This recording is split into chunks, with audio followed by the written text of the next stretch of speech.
Hey everybody, I'm Arden Kaywin and welcome to the Pro Singer Success Collective. Today we're going to be talking about how to annihilate nerves when it counts.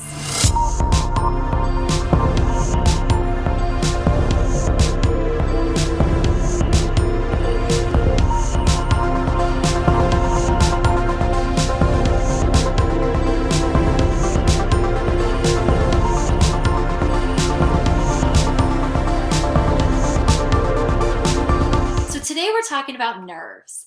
And I think most singers have experienced nerves from time to time, but where it gets really tricky is when those nerves just sabotage you in the moment that counts the most, in auditions, in recording sessions, in performances where you have a lot at stake. So today we're going to talk about how to annihilate those nerves so you can really nail it when it counts the most. And so many singers tell me how frustrated they are because when they're in their own practice and just messing around, they sing amazing and they have access to their full potential. But then, it's so easy for them in those circumstances when they're by themselves to really nail the song the way they know that they can. But they get really frustrated because when it counts in auditions, performances, when people are listening, when there's stuff at stake, the times that matter the most to them, the nerves kick in and it's never as good as it was when they were in their own practice, or even worse, they totally bomb and they choke. And so in my experience, the reason why usually points back to one specific thing, and that's perfectionism. So perfectionism, it's this idea that it has to be perfect and I have to be perfect when it counts, or else fill in the blank. I'm going to embarrass myself. I'm not going to get the part. I'm going to have to stay at my day job forever. I will have proven my parents right that singing is a stupid career to pick because nobody makes it. Right? Basically, I have to be perfect and that the song has to be perfect, or else I will fail. I will lose what I have. I will not get what I want. And I will end up, the old lady living by herself, 75 years old, never got her dream, living with her cats. Because that's where the mind takes these things. And a singer that I know was recently venting to me about all this pressure of having to sing perfectly for all these reasons that had been sabotaging her in her mind. Fear of failure, lack of money, needing to be at a bad day job, all these things. And the pressure of having to sing perfectly so that she could avoid and get out of those things. And it was just killing her. The nerves would overtake her and she would start to get in her own way, and she was showing up to auditions and performances and she's literally bombing, and it's causing her to not believe in her talent, to go to fewer and fewer auditions, to not put herself out there as much. And so, she's perpetuating this cycle of lack of success, and she cannot figure out what's going on with the nerves and everything that she was explaining to me. And here's the worst part. It's probably been going on like that for years, for a really long time. And it's affecting her sound, it's affecting her connection to the audience, and it's causing her to lose her joy for wanting to do this thing that she has always loved and always wanted to do since she was a little girl. And she wrote me and she actually said that I'm going to read this to you. There is this internal and external pressure of perfectionism and flawlessness that is really sucking the joy out of singing for me. Do you relate to this? I feel like so many people have this. I had it. I know what that's like back in the earlier part of my career. When I was in the opera world, it was this pressure to be perfect and make the perfect sound and have the perfect technique and the perfect diction and the perfect, all of it. And it just was all these competing pressures in my mind that totally ruined my blossoming opera career for me because I was not enjoying it. I mean, I once had a conductor in a major opera house that I was singing in tack on my dressing room door a litany of things that he thought I needed to fix. And I'm like, this is never going to be good enough. And here I was performing at a major opera house, doing what I had been trained to do and wanted to do my whole career. And I was miserable because it was never good enough. And the bar was always changing around me. And so what I did is I left the opera world and I went and I built a recording career. And that's what started my detour into pop music and commercial music. And I thought that doing a 180 would really help, choosing a different genre. But here's the thing, guys, when you got that perfection in you, when that has been just conditioned, it's there. Wherever you go, you take that with you, because wherever you go, you take yourself with you. And so it didn't matter whether I was in the opera world or in the pop world. I had to really work on annihilating that perfectionism, because I was starting to see how it was affecting me in my singing, no matter what kind of singing I was doing. And here's what I learned after all that time and all those different experiences, is that the difference between those who succeed and those who stay stuck is that those who succeed have figured out how to let go. And a huge part of that is letting go of the pressure of perfectionism. And it's the perfectionism that causes the nerves. Like, I want you to get that. It is the perfectionism that causes the nerves, because you're trying to meet a standard that does not exist. Like, perfect literally does not exist. So it's not even a rung on the ladder to get you where you want to go. It's not even on the ladder. And so it is this standard you have set in order to be successful, but it is a standard that you will never meet because it doesn't exist. And so that's why you get nervous, because you're trying to meet an impossible standard. I would be nervous too if I was trying to meet an impossible standard. And I did that for many years. So it is the perfectionism that makes you nervous, because you're putting so much stock in having to be perfect, because your mind has convinced you that in being perfect, you won't fail. It is a lie that your brain is telling you, that if you are perfect, you will either get what you want or not lose what you have. And that is what brings up all the nerves. That is what makes you contract, constrict. That is why it is never as good when it counts, because you feel like you need to be perfect to attain whatever that thing is that counts.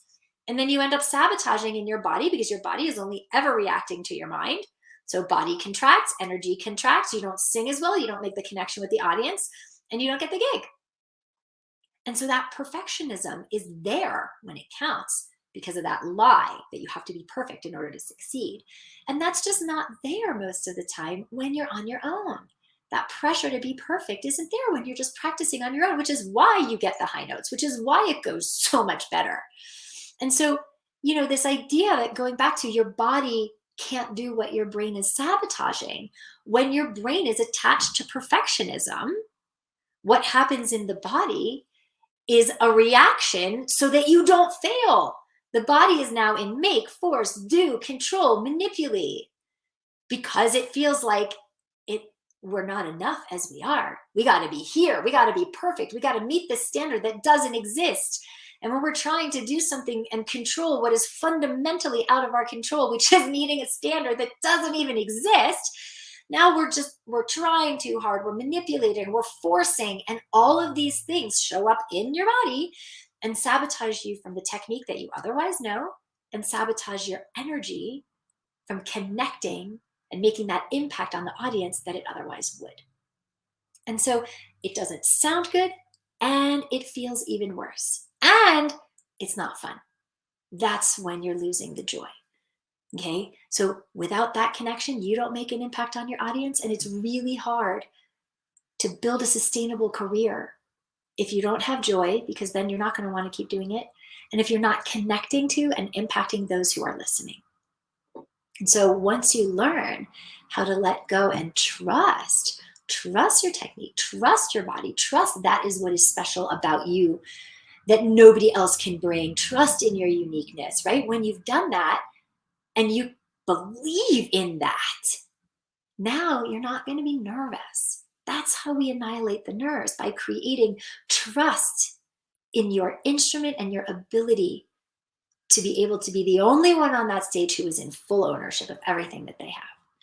And when you can do that, then it's fun.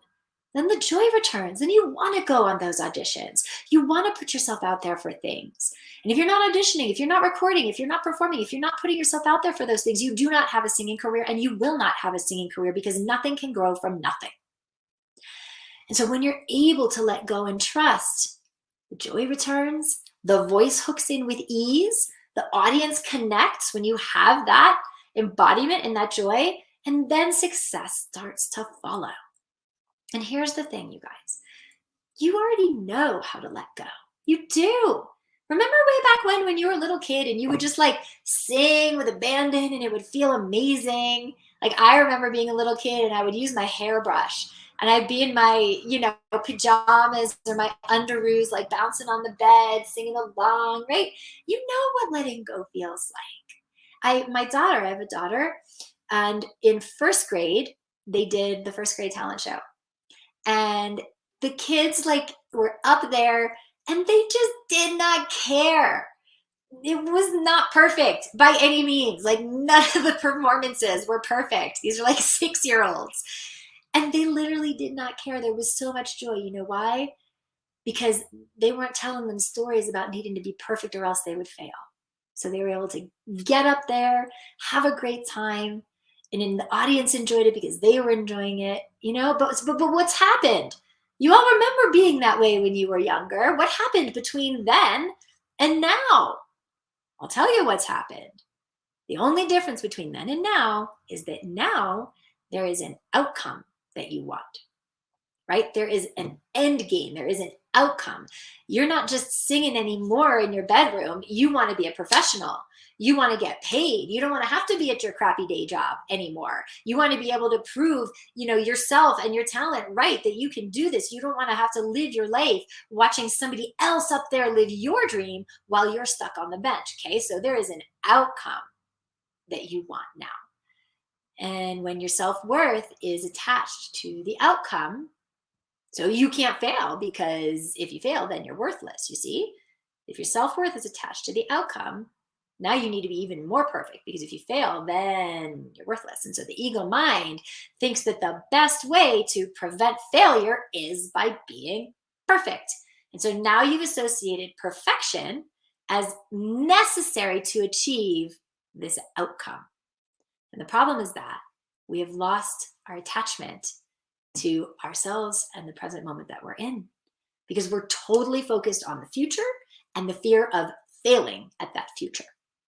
And so we think if we are perfect, that we can prevent ourselves from failing and avoid all the suffering and all the pain that future failure will bring. And all that fear now creates this end gaining, and it takes us out of the moment that we're in. Even when it comes to like a small little microcosm of like being scared of the high note. Well, we're scared of the high note because we've convinced ourselves that it has to be perfect if we're going to succeed. And so that creates even more fear, because if we don't succeed, then now we're worthless. You see the dominoes fall. And so we're in the future fear of that high note at the beginning of the song, which means we're not present, we're not connecting, and we've lost that audience before we even began. And so if you think about the kids at my daughter's first grade talent show, they're able to let go.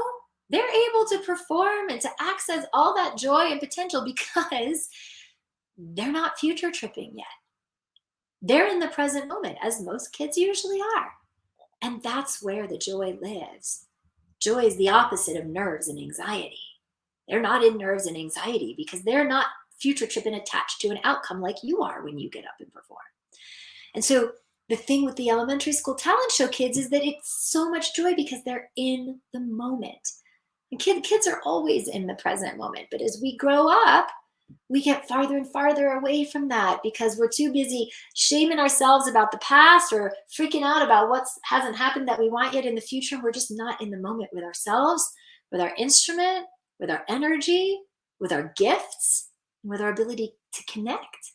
And so the farther away from that present moment we get, the farther away from impact and connection on an audience we get, and the farther away from joy that we get. And so when you learn how to come back to yourself, you remember how to let go and trust, then the nerves go away because you trust yourself and you're not nervous about the outcome anymore. And so then the joy returns, the voice hooks in with ease, audience connects, and then success is possible. And so look, this is just one piece of the puzzle. A mental shift is powerful, but without the step-by-step strategy to complement it, it's never going to get you anywhere. And so that's why I do what I do, guys. A mental shift means nothing without the tools and the structure to actually embody it in the moment of singing.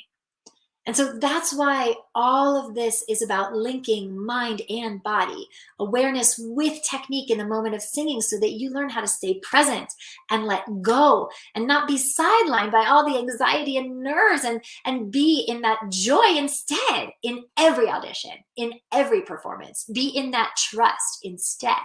I mean, can you imagine that? Wouldn't that be amazing if you just had so much trust in your instrument, in yourself, in your journey, in everything that you're creating, that there just were no nerves, and you could get up there and sing like a badass and get gigs and get paid without worrying about it? Imagine that. It can be done, guys. It can be done. I do it every day with the singers that work in my program. There is just no need to be sidelined by the perfectionism that paralyzes you and that creates nerves and blocks you from connecting to your audience and yourself in a way that makes it really hard to have an impactful career. And so look, I'm not going to sugarcoat it. And I only say this because I really truly care. So many of you are not the highest version of yourself as a singer right now. You have not been living your best life because of it. You're at day jobs that you hate. You are constantly chasing this passion and constantly coming up short. It's causing you to question your talent. Am I really good enough? Is this really meant for me? A lot of you end up in depression and self-loathing because you have this talent and you have a gift that you were meant to share, and you're not doing it. That is not your best life. You know it, and I know it. You are in daily suffering and pain every day watching somebody else with less ability live the dream and the life that you know is on your heart. And so if you're ready to get on the other side of that, then train in a program that addresses the real issues, that addresses both technique and mindset in the moment of singing. Please do not spend one more moment in frustration. Book a call with me. The call is totally free. I'm here to support you. And on this call, we're going to get on the phone for 45 minutes, get some clarity about what is going on in your singing, understand the nerves, the anxiety, the sabotage that's going on, and lay out a plan to allow you to finally overcome this pressure and perfectionism that is killing your singing career and preventing you from having the life that you want, so that you can consistently nail auditions and performances and recordings. Know that every time you open your mouth to sing, you will make an impact. And then you will stand out and you will get noticed by the industry. You will get hired and you will get paid. And so book a call with me today. This call is not for everyone. This call is only for serious singers who are serious and committed to being able to have a life through their gifts. And what that means is you are willing to invest the time, the money, and the energy to get past what's stopping you so that you can have what you want. It takes a lot of investment to become a professional anything: time, energy, money. And if you are not willing to invest those three things, then I can't help you anyway. So don't book a call. But if you are serious and you are ready to invest time and money and energy to get past what's been stopping you, then absolutely do not waste another minute. This call is for you. If you're watching on Facebook, the link will be in the chat to book a call. If you're watching on YouTube, just right on the end screen here, you can click right on the screen to book a call. And so in 2 months, guys, you could be singing with an entirely new reality, an entirely new threshold of what you're capable of. So go ahead, book that call with us, and let's get you started. All right, everybody, I'll see you next time on the Pro Singer Success Collective. Bye. Hey guys, thanks for tuning into today's episode. If you want to subscribe, click the link right over there that says subscribe. And if you want to book a breakthrough session with me, which you absolutely should do, then click the link right over here that says book a call to schedule an appointment to speak with us. I'll see you on the next episode.